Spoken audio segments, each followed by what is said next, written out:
wanted to share my new kitchen island that I bought for $20 at a thrift store. It was old, nasty 1980s piece of furniture. I'll try to add a picture at the end of the video so you can take a look at it. But the idea was, originally I wanted to strip it and keep it the natural wood finish, but after I did that, decided I didn't like it. It didn't go with maple cabinets and the rest of the kitchen or the floor, so I decided to paint it. So I spray painted it Krylon's new green. It's something sage. I'll see if I can't find the name and put it in the comments. But so I did a couple coats of spray paint on it and then sealed it with some rub-on polyurethane, which is my favorite, for a nice finish.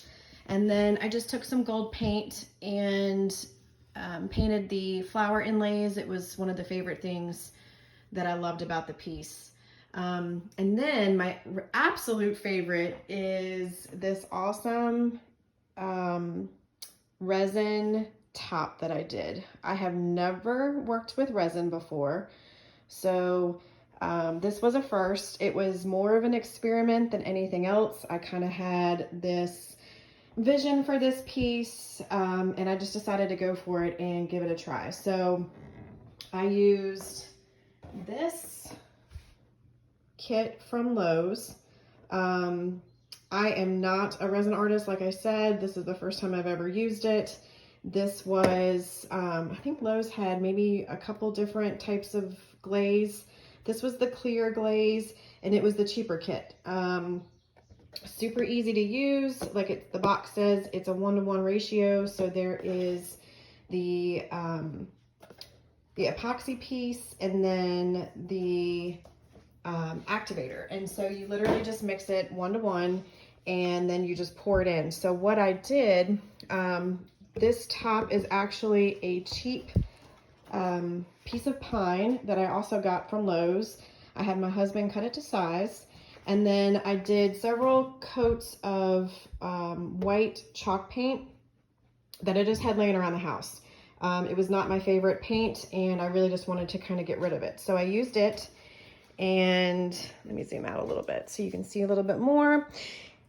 And did several coats of white paint, then came in, and all of these pressed flowers came from my garden, and I have been collecting them over the last 2 years, not really knowing what I was going to end up doing with them, but I was just kind of called to do it, just to take specimens from the garden and our property that we walk. And so I pulled all of my old books that I use for flower presses and just kind of picked the specimens that I like the best, did this simple arrangement on them. And then if you look really closely, you can also see some specks in the resin. This is also ground up flower petals from the garden. And so what I did when I mixed the resin was, at the end of the mixing, before you actually pour it, I just kind of sprinkled in the powder, mixed it up really well, and then literally just poured it on. I did end up doing 2 coats of the resin. Again, there is some imperfections. This is, like I said, this is the first time I've ever done it. Some of my plant specimens are a little thicker. The stems are a little thicker, and so it is a little bit more raised up. They're not quite as encased as what I had hoped for, but it does seem pretty good. It seems pretty solid. We'll see how it goes. And for literally $50, cheaper than that, I think it's a pretty cool, unique top that is completely customizable.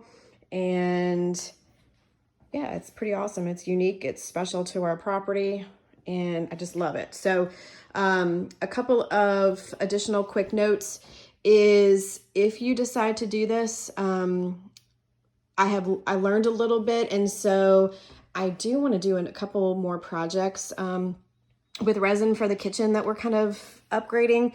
But you can see I have drip marks here, and I didn't quite catch it when I was doing it because the resin is self-leveling, so it will. It does take a while for it to self-level, and it does create these drips. It's not super terrible. Like, you know, I could always flip it over and take the sander to it and sand it off. Honestly, it doesn't really bother me on this piece, but if I decide to do it on my countertops, I will definitely actually watch that a little bit better.